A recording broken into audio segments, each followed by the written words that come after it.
Welcome to Confident AF Live, taking your mindset next level to get next year's results today with me, your host, Brandon Foster.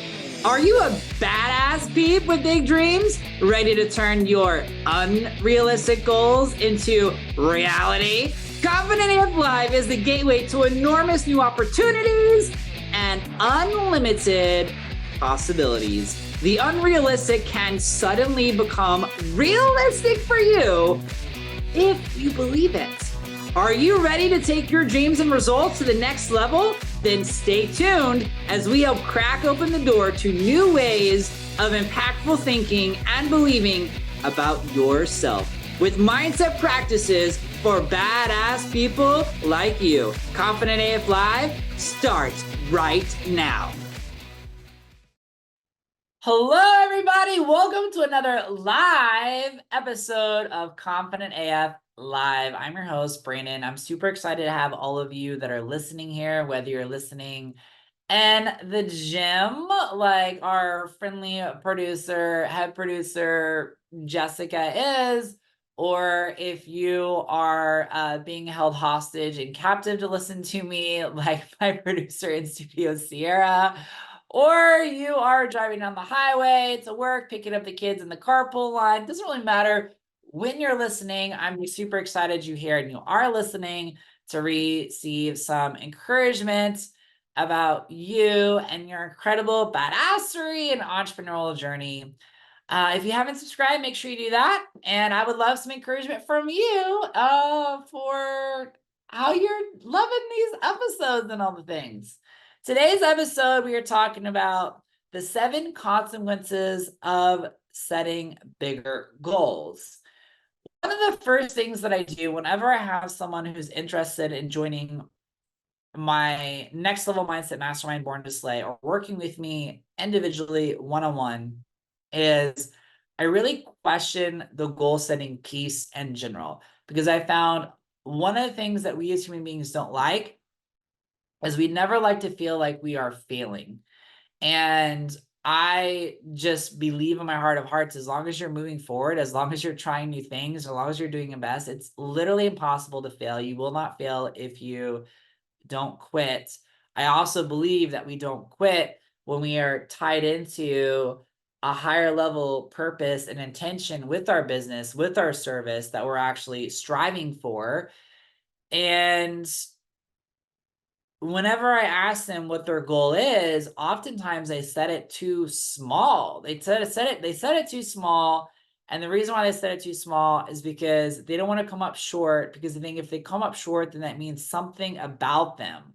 Like they're not good at what they do. They're doing it wrong. They're never going to manifest it. They're not as smart as they thought they were, not as capable, worried about what other people think. They make it mean so much about who they are as an individual, as a person, when it has nothing about their worth, who they are, their lovability factor, any of that stuff as they are as a person. So today I want to talk about the consequences of setting big goals, because I encourage you to set really big goals for your business, because every single time you set a bigger goal for your business, you're going to be led to different inspired action to take. You will face different challenges in order to grow to that level that you actually want to be on. A great example, just to set this, imagine you had a friend or a family member who was, a young teenager, middle school age, and they say, I want to play in the NFL. Okay, that's one level of big goal. Imagine they said, I just want to play in NCAA football. Different level goal. They say, I just want to play in high school. Different level goal. They say, I want to play in the Super Bowl and be the MVP in the NFL. Different level of play. So you can see that every single one of those football goals are all going to require action. They're all going to require levels of practice. They're all going to require levels of knowledge. They're all going to require expertise and wisdom. They're all going to require self-development. They're going to require mindset. They're going to require all those different levels of pieces. But if someone comes to you and says, I want to join and be starting quarterback on high school, and it's a private Christian school like when I grew up, where you literally have like 136 students in a whole entire class, so they're not all going to play football for sure, versus I want to be an NFL player and I want to be starting quarterback for the team and I want to be Super Bowl MVP. Those are very different goals. And I always tell people, actually, I didn't tell people, I think this was from Steve Harvey. I'm not sure, but that the proportion of your faith determines the proportion of your goal and the questions that you ask. And so that leads me into the first of the 7 consequences of setting really big goals inside of your business, which is that the bigger the goal, the more faith you're going to have to develop and anchor into. And by the way, something that I've been really working with on all my slayers is, how do you grow your faith? You grow your faith by hearing. And I just want you to know that because faith is assurance of things hoped for, not yet seen, if you can see how it's all going to work out for you, that's not a requirement of faith, because you can see how it's all going to work out for you. And so in order for you to have more faith, you have to be put in situations where you have to have faith. In other words, you have to just believe when it doesn't look like it's going to happen. And because the only way to grow anything is to be put in a situation where you have to grow it, whether that's faith, whether that's trust, whether it's belief, whether it's your skill set, like whatever it is. And so the first consequence of bigger goals is you're going to have a lot more faith. Thank goodness there's that Bible verse that's like, all you need is a mustard seed to move a mountain. And then I went and I looked up, like, what is a mustard seed, God? Like, how big is a mustard seed? Like, are we, like, I was hoping it was really, really small. Turns out mustard seed is like one of the smallest seeds that there is in the whole entire universe, which is pretty cool. The second thing you're going to have to do when you have bigger goals is you're going to have more self-belief. So self-belief, well, more belief in 2 different things. Self-belief in you and who God created you to be, and your skill sets, your capabilities, that you can develop them, of what you can learn, your ability to learn and implement, your ability to digest and use those pieces. And then also more belief that God does have your back. And if you make a mistake or if you fall forward, you can get back up and there's an easy solution out that's in love. So that's the second one.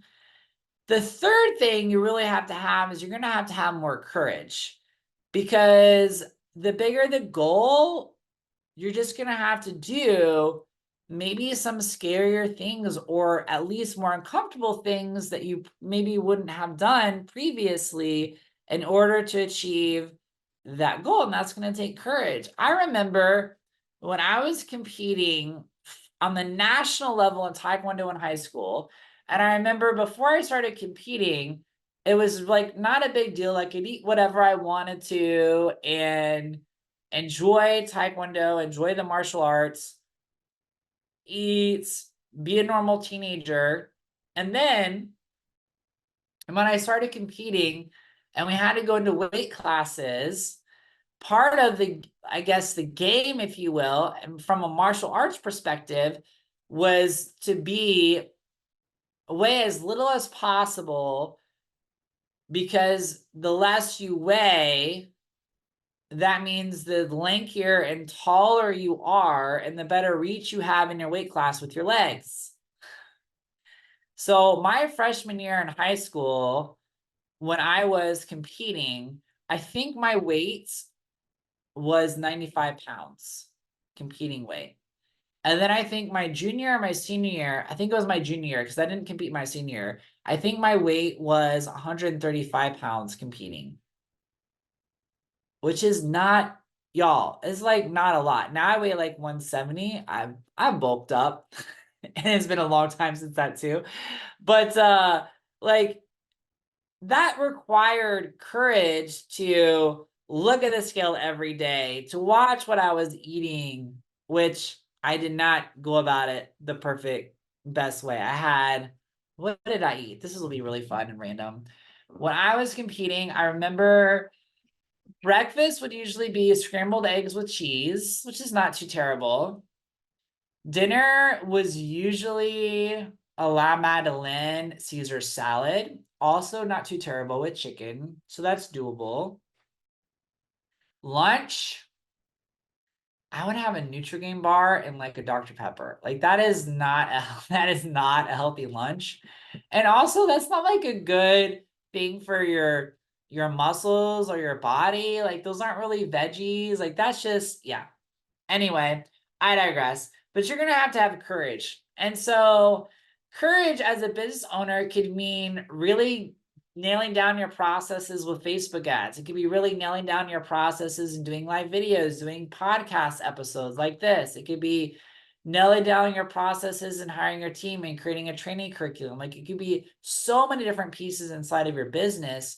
But whatever it is, the bigger the goal, the more courage you're going to have to do new things that are outside of your comfort zone and overcome any and all fears that are associated with stepping outside of that comfort zone and in that zone of discomfort where our amygdala, our flight or fight response mechanism, wants to protect us and tries to find every reason why we shouldn't do the very thing that we really is gonna help us in our business. I always tell my one-on-one coaching clients that on the other side of every fear is a miracle inside of your business.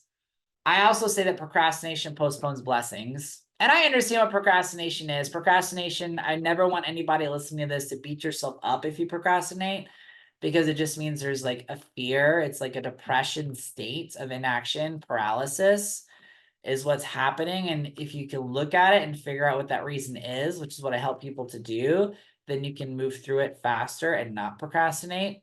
But that's number 3.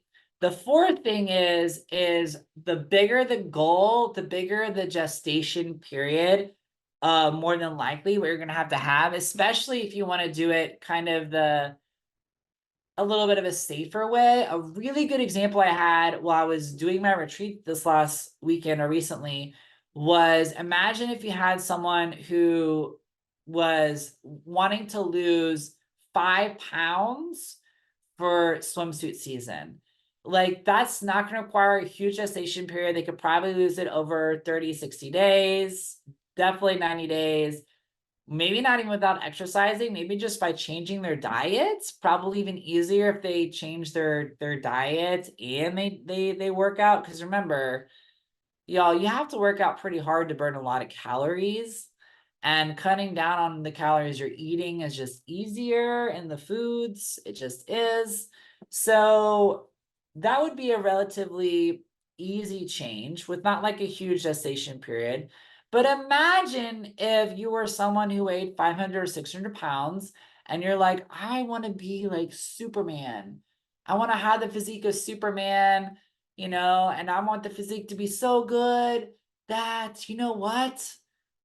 I don't need the pads. Like the pads, like the suit just goes on the muscle. And this person has never been to the gym before, right? Imagine all of the new knowledge and discomfort that person is going to have to endure, not only and by what they're intaking in their food, by their physical exercise, losing the weight safely, maybe opting or choosing to get surgery for like the excess loose skin, or at least having advice on how to like manage that whole transformation process. That gestation period, because it's so drastic from the person who wants to live 5 pounds for the swimsuit season, is gonna take them a longer time. It just is.